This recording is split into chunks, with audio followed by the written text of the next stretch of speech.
bang tao dito? Tamang-tama, may pagkain dito. Sarap naman ito. Nasaan kaya ang kumari ko? Buti na lang may pagkain dito.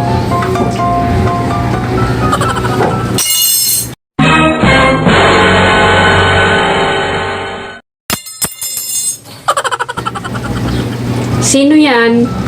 Meron bang tao diyan sa baba? Ay, si Mare. Nasa taas pala. Kailangan makagawa ako ng paraan. Alam ko na. Meow! Meow! Meow! Teka, nakalak ang pinto. Paano nakapasok ang pusa? Makababa nga muna. Naku, makaalis na nga dito.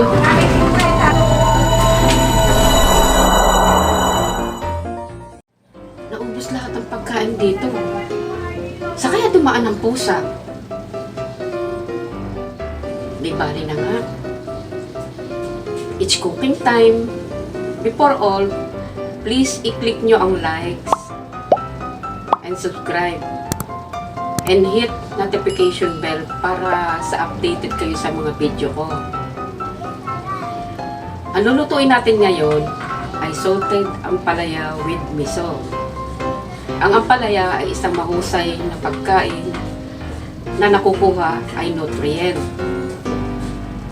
Nakakabawas din ng kolesterol at mainam para sa mga diabetis. God bless you all!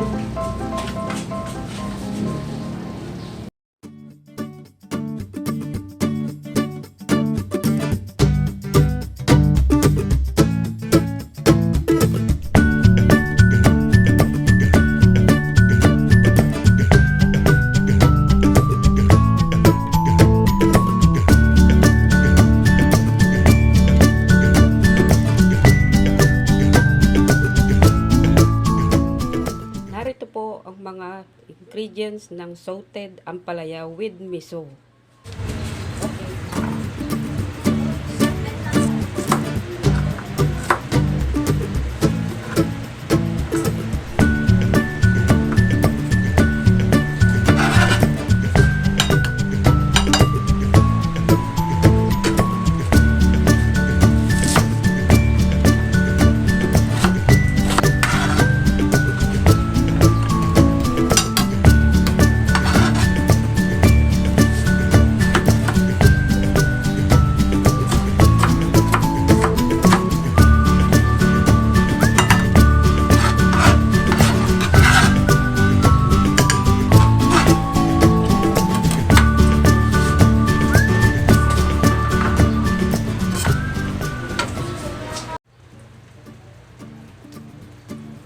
Okay, magsimula na po tayo ng pagluluto. Let's cook now. Panoorin niyo po ako. First, mantika, oil. Ilagay na po natin yung mantika. Pabayaan natin siyang i-init. Ilagay na po.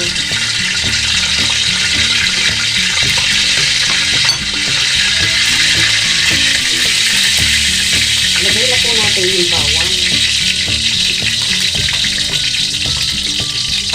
Hayaan po natin siyang mag-golden brown. Gisa-gisa.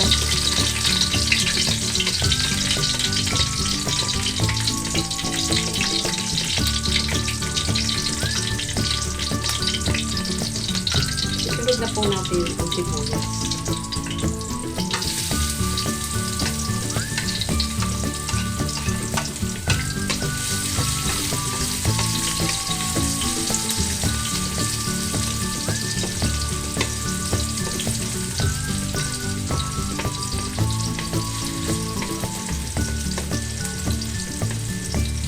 Po natin ilalagay ay kamatis. Ito po siya. Kamatis. Gisa-gisa mo po na natin siya. Para maluto-luto. Bago po natin ilalagay yung mga pansahos yun.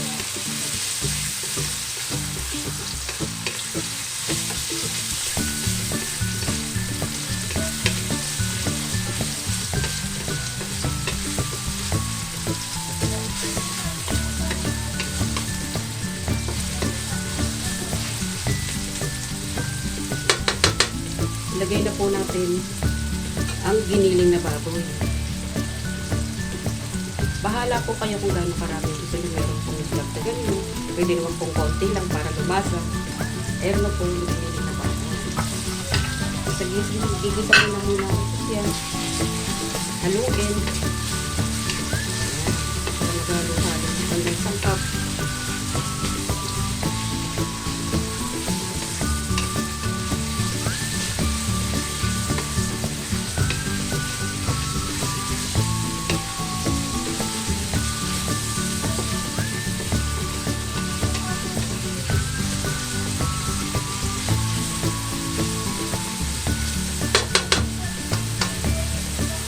Susunod po natin ang hipon.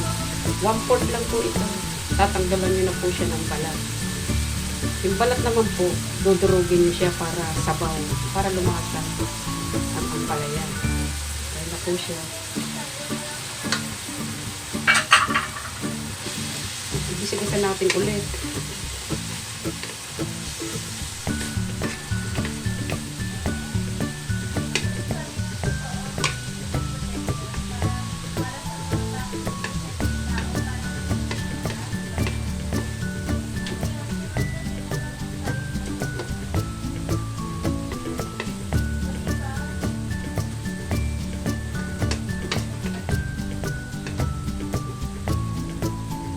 Bayaan po natin siyang maluto para pumula ang hipon at yung baboy.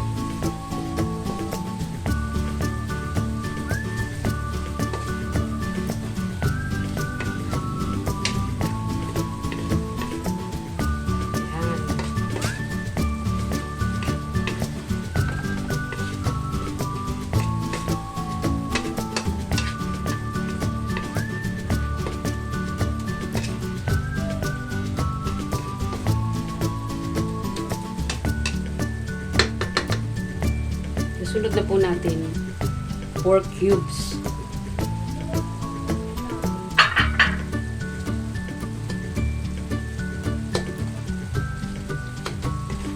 Halu-haluin.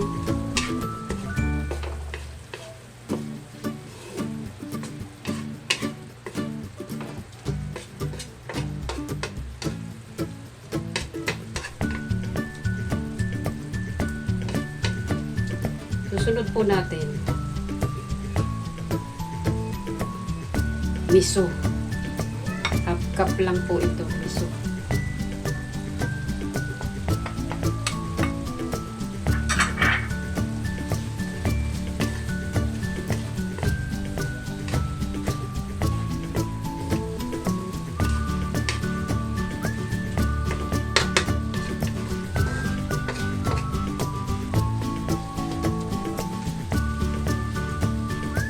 Susunod po natin ay patis. Konting patis lang. Depende po sa panlasa nyo. Kung gusto nyo matabang, dagdagan nyo po. Hindi na po kailangan ng asin. Baka po kasi maalat. Bahala po kayo sa timplang gusto nyo. Meron po kasi maalat magtimpla. Merong matabang magtimpla. Bahala na po kayong pag-add.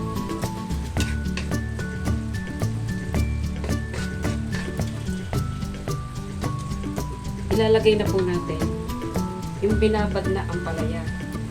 Ito po yung ampalaya. Binabad po siya sa tubig na may asin ng 10 minuto.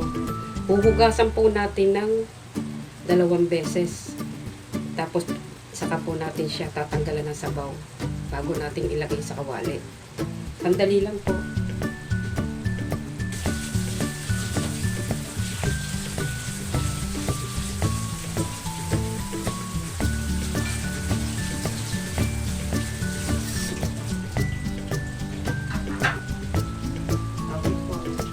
Na po yung ampalayang hinugasan natin. 2 times na po silang huhugasan ng tubig. Lalagay na po natin.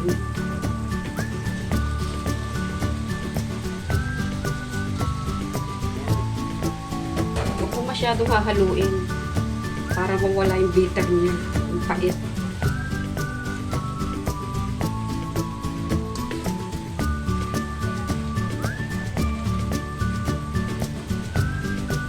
Ilagay na po natin ang betchin.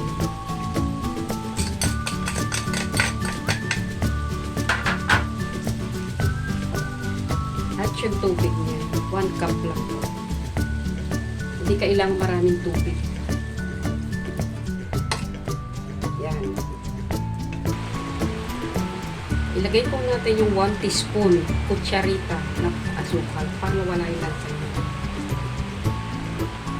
Okay.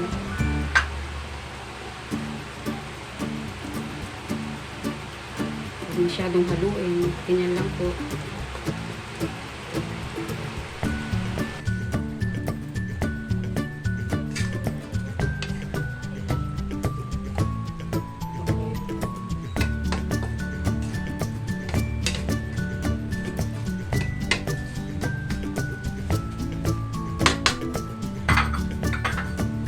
Narito po yung hipon, yung pinagbalatan.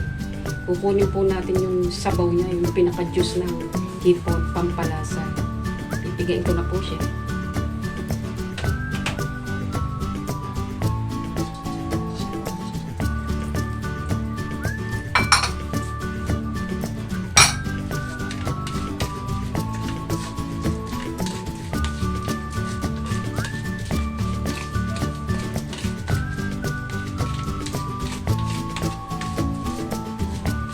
Hipon juice po yan.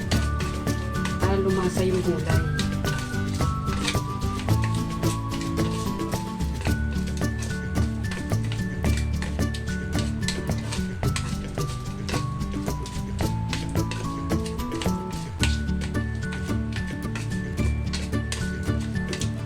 Yan. Okay na po.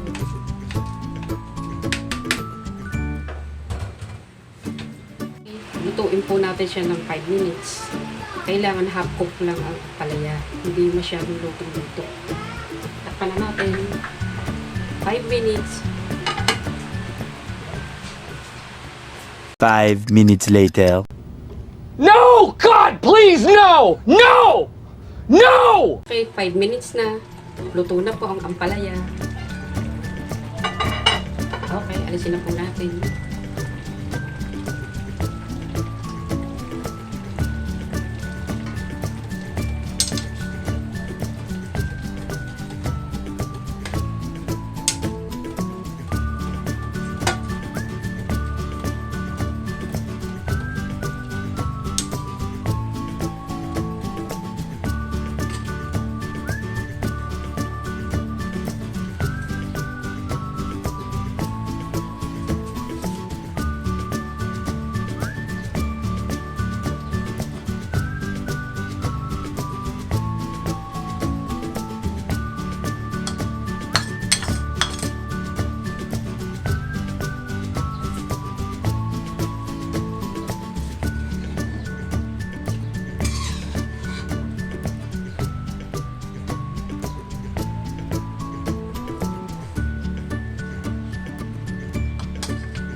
Tapos na po tayo.